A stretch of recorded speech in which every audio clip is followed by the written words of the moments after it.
공감 능력이 뛰어난 사람이 더 이상 용서하지 않게 되는 순간, 칼융은 그들의 삶에 있던 모든 가면이 벗겨진다고 말했다. 타인에게서만이 아니라 자기 자신에게서도 그렇다.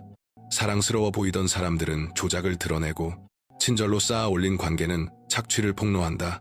그리고 가장 충격적인 것은 그 공감자가 자신이야말로 가장 큰 가면을 쓰고 있었다는 사실을 깨닫는 것이다. 영원한 용서라는 가면, 그것이 서서히 그들의 영혼을 죽이고 있었다. 이 순간을 상상해보라. 당신은 또다시 그들을 용서한다. 당신의 신뢰를 배신한 사람, 당신의 친절을 약점으로 여긴 사람, 당신의 공감을 마치 무한히 재생되는 자원처럼 다룬 사람을 당신은 미소 짓고 괜찮아 라고 말한다. 그들이 편히 잠들 수 있도록 그들의 죄책감을 당신이 대신 떠안고, 당신은 밤새 깨어 자신의 가치까지 의심한다. 그런데 이번에는 뭔가가 다르다. 평화를 지켰다는 익숙한 안도감 대신 다른 감정이 올라온다. 분노다. 폭발하는 분노가 아니라 마침내 충분하다고 말하는 영혼의 조용하고도 신성한 분노. 융은 이를 그림자와의 충돌이라 불렀다. 억눌러 왔던 모든 것이 의식으로 쏟아져 들어오는 순간, 그리고 공감자에게 이 충돌은 모든 것을 바꾼다. 하지만 융이 발견했는데도 아무도 이야기하지 않는 사실이 있다. 공감자의 끝없는 용서는 사실 연민이 아니다. 내가 생존 용서라고 부르는 것, 미덕으로 위장한 트라우마 반응이다. 융은 상담 현장에서 이런 패턴을 반복해서 관찰했다. 그는 타인에게서 우리를 짜증나게 하는 모든 것은 우리 자신을 이해하는 대로 이끌 수 있다 라고 썼다. 공감자는 강해서가 아니라 공포 때문에 용서한다. 버림받을까봐, 갈등이 두려워, 나쁜 사람으로 보일까봐 두려워서 그들은 일찍이 자신의 가치가 불평 없이 고통을 흡수하는 능력에 달려있다고 배웠다. 융은 이것을 사회적 수용을 위해 진짜 자아를 희생하는 일이라고 불렀다. 그러나 공감자가 용서를 멈추는 순간 혁명적인 일이 일어난다. 그들의 자기 희생 위에 세워졌던 사회적 생태계 전체가 붕괴하기 시작한다. 그리고 그때 가면들이 떨어져 나간다. 먼저 타인에게서, 그 다음 자기 자신에게서. 융의 가장 급진적인 통찰은 그가 그림자라고 부른 것에 관한 것이다. 우리가 스스로에게서 거부하고 타인에게 투사하는 모든 것, 공감자에게 그림자는 의외의 것을 담고 있다. 건강한 이기심의 능력, 의로운 분노, 신성한 경계다. 융은 빛의 형상을 상상한다고 깨달음에 이르는 것이 아니라 어둠을 의식하게 함으로써 깨달음에 이른다라고 썼다. 공감자에게 이 어둠은 악이 아니다. 억눌린 자기보존 본능이다. 착취당하고 있음을 알면서도 좋은 사람이어야 한다는 필요에 의해 침묵당해온 그 부분. 공감자가 용서를 멈춘다고 해서 잔인해지는 것이 아니다. 그들은 자신의 그림자를 통합하는 것이다. 결코 상호적이지 않았던 관계를 유지하기 위해 버렸던 자기 자신의 일부를 되찾는 것이다. 융은 매우 예민한 사람들이 심리적 경계를 회복할 때 나타나는 구체적 패턴들을 확인했다. 내가 신성한 반란의 8가지 징후라고 부르는 것들이다. 그리고 만약 당신이 자신 안에서 이것들을 알아본다면 당신은 융이 진정한 자기됨의 탄생이라 불렀던 경험을 하고 있는 것이다. 첫째, 에너지가 더 이상 새지 않는다. 내가 에너지 역전이라 부르는 첫 신호는 더 이상 자동으로 타인의 감정적 폐기물을 흡수하지 않고 이게 내가 짊어질 몫인가? 라고 묻기 시작하는 것이다. 융은 개성화가 언제나 자기와 타인을 구분하는 이 경계에서 시작된다고 관찰했다. 어떤 만남 뒤에 얼마나 탈진하는지 알아차리고 진짜 후회와 조작적 죄책감, 유도 사이의 차이를 구분하기 시작하며 무엇보다 타인의 감정 조절까지 자신이 책임져야 한다는 느낌을 멈춘다. 융은 당신의 비전은 마음을 들여다볼 때 맑아진다. 밖을 보는 이는 꿈꾸고 안을 보는 이는 깨어난다 라고 썼다. 깨어나는 공감자는 마침내 안을 바라보고 고갈된 자기 상태를 분명히 본다. 직관을 완전히 신뢰하는 법을 배웠다면 댓글로 남겨달라. 나는 더 이상 내가 보고 느끼는 것을 의심하지 않는다. 놀라운 점은 당신이 선언하기도 전에 다른 사람들이 이 변화를 감지한다는 것이다. 더 이상 먹이를 주지 않으니 에너지 흡혈귀들은 당신을 피하기 시작한다. 둘째, 연기가 끝난다. 융은 이를 페르소나의 죽음이라 불렀다. 받아들여지기 위해 우리가 쓰는 사회적 가면, 공감자에게 그 페르소나는 끝없이 이해해주는 사람이다. 그러나 자동으로 용서하는 것을 멈추면 그 가면은 더 이상 유지될 수 없다. 괜찮지 않은데 괜찮다고 말하는 것을 멈추고 나쁜 행동을 변명해주는 일을 멈추며 한 번도 당신에게 정서적으로 열려준 적 없는 사람들을 위해 정서적 가용성을 연기하는 것을 멈춘다. 이것이 내가 상호성 없는 감정 노동의 종결이라 부르는 것이다. 융은 페르소나를 내려놓는 일이 극도로 두렵게 느껴질 것이라고 경고했다. 한평생의 특권은 진정한 자신이 되는 것이다. 하지만 진정성은 당신의 연기를 더 좋아했던 사람들을 실망시키는 것을 의미한다. 셋째, 조작이 보이기 시작한다. 여기서 융의 투사에 대한 이해가 핵심이 된다. 공감자가 자동 용서를 멈추면 내가 공감 착취의 순환이라 부르는 것에 더 이상 참여하지 않게 된다. 그리고 그동안 보지 못했던 조작 전술들이 보이기 시작한다. 용서를 끌어내기 위해 과도한 찬사와 애정을 퍼붓는 러브밤을 알아차리고 취약함으로 위장한 죄책감 유도를 간파하며 당신의 연민이 당신의 경계를 무너뜨리는 무기로 사용되어 왔다는 사실을 본다. 융은 무의식적인 것은 모두 투사된다 라고 썼다.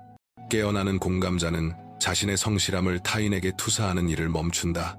그들을 그럴 수도 있기를 바라는 모습이 아니라 있는 그대로의 모습으로 본다. 넷째, 죄책감이 힘을 잃는다. 융은 죄책감이 종종 우리의 수능에서 이득을 얻는 타인에게서 내면화된 수치심이라고 보았다. 공감자가 반사적으로 용서하는 것을 멈추면 내가 죄책감 면역이라 부르는 상태를 경험한다. 죄책감이 통제장치임을 알아차리는 것이다.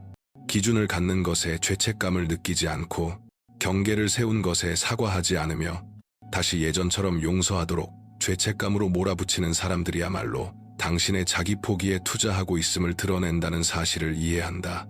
융은 이를 건강한 이기심의 통합이라 불렀다. 잔인함이 아니라 마침내 자기 보존이 작동하기 시작한 것이다. 다섯째, 관계들이 스스로 정렬된다. 융은 진정한 변화는 언제나 관계를 바꾼다고 믿었다. 공감자가 모두를 용서하던 일을 멈추면 내가 대정렬이라 부르는 일이 시작된다. 착취 위에 놓인 관계는 사라지고 진짜 연결은 더 깊어진다. 당신이 더 이상 그들의 감정 쓰레기통이 되지 않으면 어떤 사람들은 사라질 것이고 어떤 사람들은 당신을 옛 역할로 되돌려 놓기 위해 죄책감으로 압박할 것이다. 그러나 소수는 당신의 경계를 존중하고 진정한 상호성으로 당신을 만날 것이다. 융은 두 인격의 만남은 두 화학 물질의 접촉과 같다. 어떤 반응이 일어나면 둘 다 변형된다 라고 썼다. 그러나 이는 두 사람이 모두 진정한 모습으로 나타날 때에만 일어난다. 당신이 중심을 세우자 사람들이 당신을 다르게 대하기 시작했는지 말해보라. 그들은 내가 선언하기도 전에 변화를 감지했다. 여섯 번째, 징후. 분노가 신성해진다. 융은 분노가 종종 억눌린 지혜라는 점을 이해했다. 공감 능력이 큰 사람들이 더 이상 무조건 용서하지 않을 때 내가 신성한 분노라고 부르는 것에 접근하게 된다. 파괴적인 종류가 아니라 이제 그만이라고 말하게 하는 보호의 힘이다. 당신은 과거의 침해를 대수롭지 않게 넘겼던 일들에 분노를 느낀다. 세우지 않았던 경계에 대해 격렬하게 화가 난다. 이 분노는 독이 아니다. 정보다.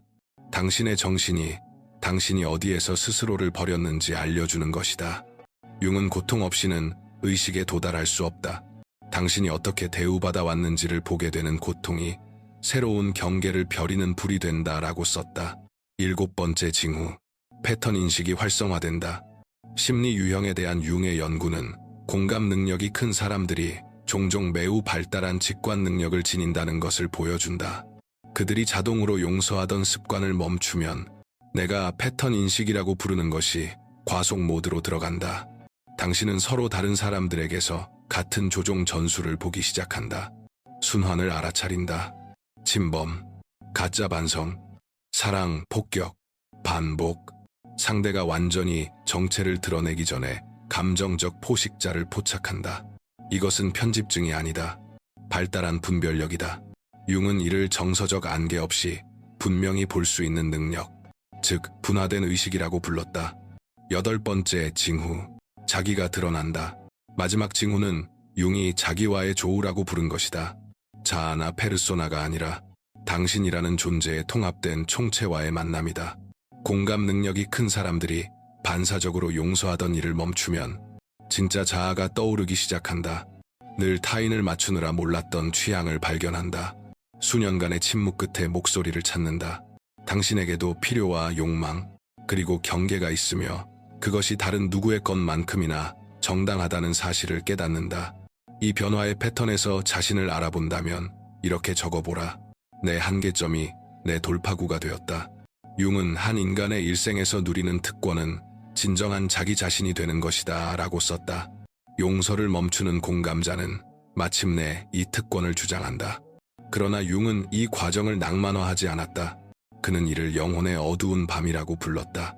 새 것이 태어나기 전에 옛 패턴이 죽는 기간이다. 공감자에게 이 단계는 사회적 죽음처럼 느껴지는데 그들의 정체성 대부분이 용서하는 사람이라는 역할 위에 세워져 있었기 때문이다. 당신은 수능만을 가치로 여기던 친구들을 잃을지도 모른다. 가족은 당신이 변했다고 비난할지도 모른다. 수년 전에 세웠어야 할 경계를 이제야 세우는 것에 죄책감을 느낄지도 모른다. 융은 어떤 나무도 뿌리가 지옥까지 내려가지 않는 한 하늘까지 자랄 수 없다고 한다 라고 경고했다. 공감자는 억눌러온 분노와 고통을 모두 마주하기 위해 자신의 심리적 지하 세계로 내려가야 하며 그 뒤에야 진정한 자기됨으로 올라설 수 있다.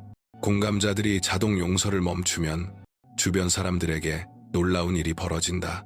내가 거대한 가면 벗기기라고 부르는 것이 시작된다.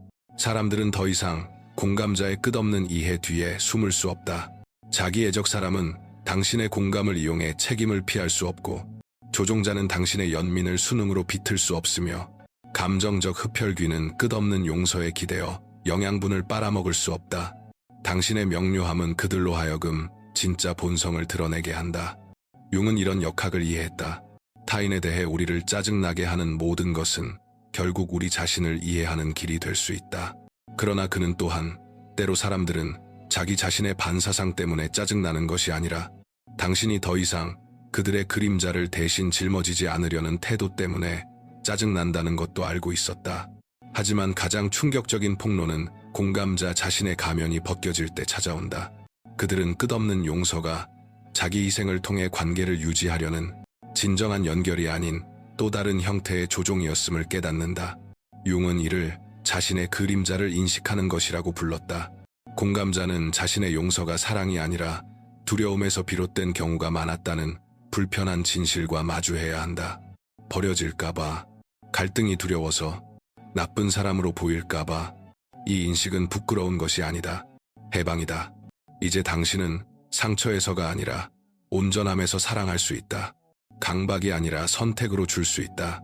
융은 무의식적 과정과 의식적 과정을 구분했다. 공감자들이 자동 용서를 멈추면 내가 의식적 용서라고 부르는 것을 발전시킨다. 자아가 아니라 영혼을 섬기는 용서다. 이 용서는 잘못이 일어난 직후 즉시 오지 않는다. 진실을 말한 뒤, 경계를 세운 뒤, 자연스러운 결과가 충분히 체감된 뒤에 온다. 정의를 포함하는 용서이지 그것을 회피하는 용서가 아니다. 융은 용서는 정당한 반응을 억누르는 것이 아니다. 진정한 용서는 상처를 존중하면서도 원한을 놓는다. 분명히 보면서도 원망에 잠식되기를 선택하지 않는다 라고 썼다. 융은 심리적 에너지가 일정한 법칙을 따른다고 이해했다. 공감자들이 자동 용서를 통해 에너지를 새어나가게 하는 일을 멈추면 그 에너지는 내가 창조적 자기 표현이라고 부르는 것을 위해 사용 가능해진다. 마침내 자기 자신의 꿈과 목표, 치유를 위한 자원을 갖게 된다. 당신은 남의 드라마를 소비하기만 하는 대신 창조하기 시작한다. 모두의 위기에 늘 대비하느라 버려두었던 관심사를 다시 추구한다. 당신을 고갈시키는 관계가 아니라 활력을 주는 관계에 투자한다. 이것은 이기심이 아니다. 융은 이를 개성화라고 불렀다. 텅 빔이 아니라 충만함에서 세계에 기여할 수 있는 온전한 인간으로 자연스럽게 발달해가는 과정이다. 융은 개인의 변형이 집단적 변화를 만든다고 믿었다. 공감자들이 자동 용서를 멈추면 그들은 주변 사람들에게 전혀 다른 존재 방식을 모델로 보여준다. 내가 진정성 바이러스라고 부르는 것이 퍼지기 시작한다. 당신이 경계를 세우는 용기는 다른 이들이 자신의 경계를 세우도록 허락한다. 당신이 기능장애를 더 이상 가능하게 만들지 않겠다고 거부하는 태도는 공감적 수능에 의존하던 체계를 드러낸다. 당신의 진정한 자기 표현은 사랑받기 위해 연기할 필요가 없다는 사실을 다른 이들에게 상기시킨다. 그래서 이 변화는 어떤 사람들에게 위협적으로 느껴진다. 당신은 자신만 바꾸는 것이 아니라 당신의 주변 세계에서 관계의 규칙 자체를 바꾸고 있기 때문이다. 융의 개성화 개념에는 그가 의식적인 관계라고 부른 것을 형성하는 능력이 포함된다. 결핍된 두 반쪽이 완성을 구하는 연결이 아니라 온전한 두 사람이 맺는 연결이다. 공감 능력이 뛰어난 사람이 자동적인 용서를 멈추면 이런 수준의 연결을 맺을 준비가 됩니다. 당신은 자신의 진정성을, 상대도 자신의 진정성으로 마주할 수 있는 사람들을 끌어당기게 됩니다. 당신은 상호 상처 주기보다는 상호 존중을 바탕으로 관계를 형성합니다. 결핍이 아니라 넘침에서 사랑하게 됩니다. 이런 의식적인 관계는 처음부터 정직함 위에 세워지기 때문에 끊임없는 용서를 필요로 하지 않습니다. 갈등은 폭발할 때까지 억눌러 두는 대신 즉시 다뤄집니다. 융의 개성화 과정은 정신의 모든 측면, 즉 빛과 그림자, 남성성과 여성성, 의식과 무의식을 통합하는 것을 포함합니다. 공감형 인간에게 이것은 연민과 분별력 모두를 지닌 자신의 능력을 통합하는 것을 뜻합니다. 당신은 깊이 느끼되 모든 것을 흡수하지 않는 법을 배웁니다. 타인의 고통을 보면서도 그것을 자신의 책임으로 만들지 않는 능력을 기릅니다. 나는 이것을 연민을 지닌 분리라고 부르는데 짐을 지지 않으면서도 돌보는 것입니다. 이런 통합은 융이 말한 심리적 온전함을 만들어냅니다. 상처받은 공감 패턴에만 반응하는 것이 아니라 인간으로서 가능한 역량의 전체 범위에서 반응하는 능력입니다. 융은 심리적 발달에 영적 차원이 있음을 이해했습니다. 공감형 인간이 자동적으로 용서하는 일을 멈추면 흔히 내가 신성한 환멸이라고 부르는 경험을 하게 됩니다. 영적 회피에 고통스럽지만 필요한 죽음입니다. 끝없는 용서가 영적 진화가 아니었다는 것을 깨닫습니다. 그것은 영적 정체였습니다. 진정한 영적 성장은 그림자를 직면하고 경계를 세우며 타인의 신성만큼이나 자신의 신성을 존중하는 것을 요구합니다. 융은 한 사람의 일생에서 누리는 특권은 진정한 자기 자신이 되는 것이다 라고 썼습니다. 여기에는 의식적으로 용서하고 진정성 있게 사랑하며 온전함에서 봉사하는 사람이 되는 것도 포함됩니다. 융은 심리적 건강과 신체적 건강의 연결을 가장 먼저 알아본 사람들 중 하나였습니다.